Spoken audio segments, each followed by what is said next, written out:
sa nagtatanong na solid subscribers natin mga birds, kung paano magpaamo ng alimokon mga birds.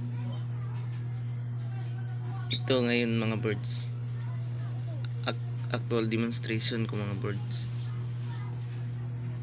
kung paano magpaamo ng alimokon para mabilis lang umamo. So ito yung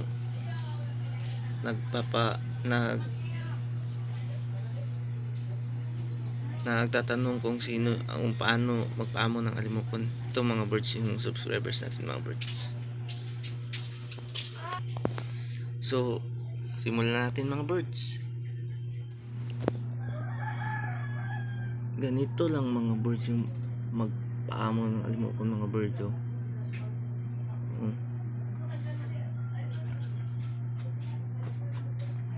Ganyan lang mga birds. Hawak-hawakan nyo lang yung sila mga birds, umaga, tanghali, gabi.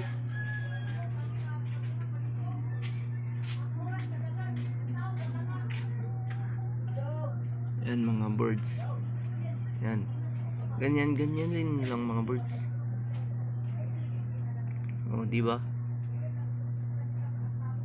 Ito yung sunsun na nakuha ko mga birds. Yung sa hunt number 10 ata yun. Ito siya. Napakaamo na. Yan na. Ang laking ibon. Ito siya mga birds. Ganyan nyo lang mga birds. O kawakan.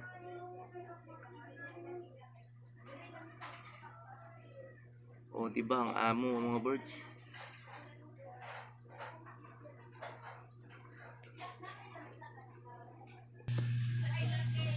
Yan mga birds. Dahan-dahan lang mga birds, para hindi sila matakot mga birds. Yan. Yan.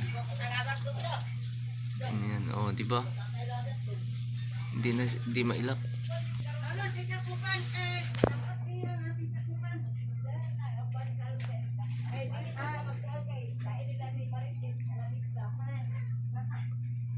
Oh, yan mga birds.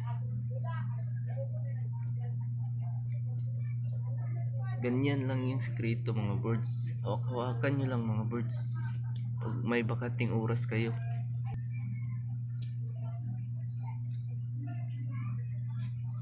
Diba mga birds? Ito yun siya mga birds, yung sunsun. Napakaamo na mga birds. Hindi na ako makalampag mga birds.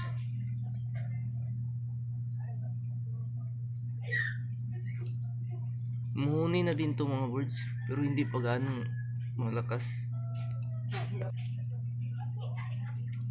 Yan mga birds.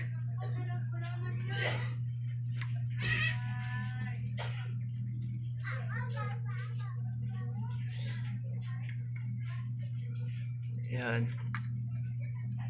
Oh, maamo na yan mga birds.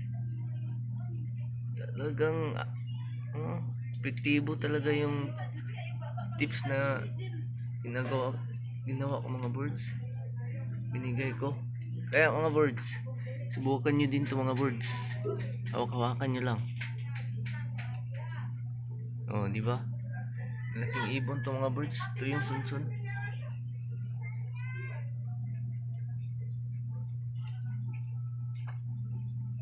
So sana'y nasagot ko yung katanungan ng ating solid subscribers mga birds. So ganun lang yung gagawin nyo mga birds. Hawak-hawakan nyo lang sa umaga, o may free time kayo, hawak-hawakan nyo lang para masanay sa tao, masanay sa inyo. Ganun lang. Ganun lang yung paraan ko sa pagpapaamo ng alimokon mga birds. Kaya mga birds, subukan nyo din yun mga birds. talagang epektibo din yun mga birds. So mga birds,